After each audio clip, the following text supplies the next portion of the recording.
अगर आप स्मोकिंग करते हैं और दिल्ली में रहते हैं तो यह खबर आपको सावधान करने वाली है। दिल्ली पुलिस ने नकली सिगरेट बनाने वाले एक गिरोह का भंडाफोड़ किया है।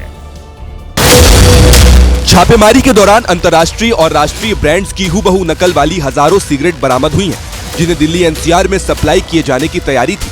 पकड़ी गई नकली सिगरेट की कीमत मार्केट में लगभग 3.5 लाख से ऊपर की है। स्पेशल इंटेलिजेंस की टीम ने कई दिनों की रैकी की, उसके बाद एक खास प्लान बनाकर छापेमारी की।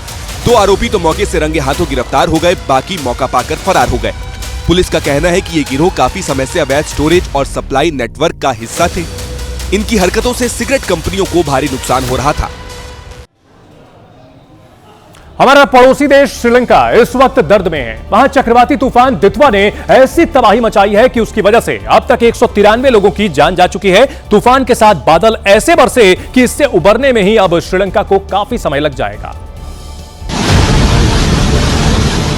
तूफान के बाद हुई बरसात ने ऐसा कहर बरपाया कि वहां के बांध बेकाबू हो गए।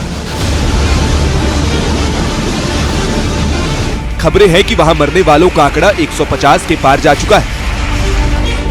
200 से ज्यादा लोग ऐसे हैं जिनका कोई अता पता नहीं। पानी के जोर से श्रीलंका में कनेक्टिविटी पर असर पड़ा, कई पुल टूट गए। चलने के लिए अगर सड़क भी मिली तो उसके आसपास पानी ने डेरा जमा कर रखा था। हालात ऐसे खराब हुए कि पड़ोसी देश में 1 लाख से ज्यादा लोगों को अपना घर बार छोड़कर सुरक्षित जगहों पर जाना पड़ा।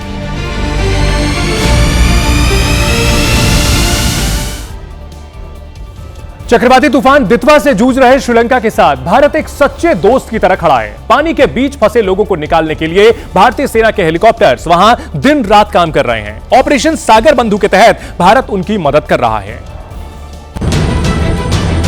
मदद के लिए भारतीय सेना के हेलीकॉप्टर दूर दराज के इलाकों में घूम रहे हैं। ऐसी ही एक जगह पानी में फंसे एक व्यक्ति को सेना के जवानों ने मौत के मुंह से बाहर निकाला। ऑपरेशन सागर बंधु के तहत भारतीय सेना अपने चेतक हेलीकॉप्टर के जरिए श्रीलंका में लोगों की जान बचा रही है। दक्षिण के तटों में तैनात आईएनएस विक्रांत से 2 हेलीकॉप्टर्स को श्रीलंका भेजा गया है। इनमें सवार होकर श्रीलंका के जवान भी अपने लोगों को बचा रहे हैं। ऐसा नहीं है कि इस तूफान से सिर्फ श्रीलंका को खतरा है। आज दितवा तूफान भारत की तरफ आया। मौसम विभाग के मुताबिक दितवा चक्रवाती तूफान श्रीलंका से निकलकर तमिलनाडु और पुडुचेरी के तटों के पास आ रहा है। आज ये तूफान तमिलनाडु पुडुचेरी के तटों के पास कहीं न कहीं पर 50 किलोमीटर तो कहीं पर 25 किलोमीटर की दूरी पर मौजूद था। आज इन राज्यों में चेतावनी का असर भी देखने को मिला। तमिलनाडु से लेकर आंध्र प्रदेश और पुडुचेरी में मौसम बिगड़ा हुआ है। इसका सबसे ज्यादा असर तमिलनाडु में देखने को मिला। वहां के तटीय इलाकों में तेज हवाओं के साथ लहरें आ रही थी। इन्हीं हवाओं के बीच लोगों की जान भी समुद्र किनारे अटकी पड़ी थी। दक्षिण भारत में कोई हादसा न हो, इसके लिए एनडीआरएफ की टीमों को वहां लगाया गया है। मौसम विभाग की माने तो आज तूफान का खतरा बना रहेगा। आज तो शाम तक राहत की कोई गुंजाइश नहीं है, क्योंकि सिस्टम ये अलोंग द कोस्ट नॉर्थ की तरफ बढ़ते रहेंगे। तूफान के लैंडफॉल की संभावना के बीच आज दिन भर दक्षिण भारत के कई हिस्सों में बारिश होती रही।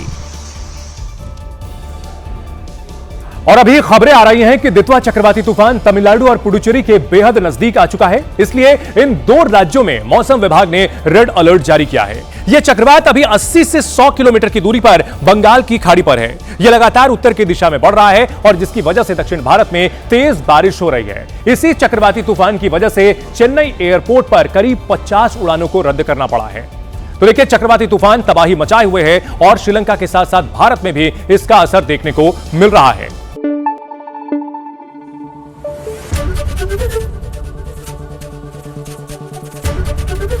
एबीपी न्यूज आपको रखे आगे।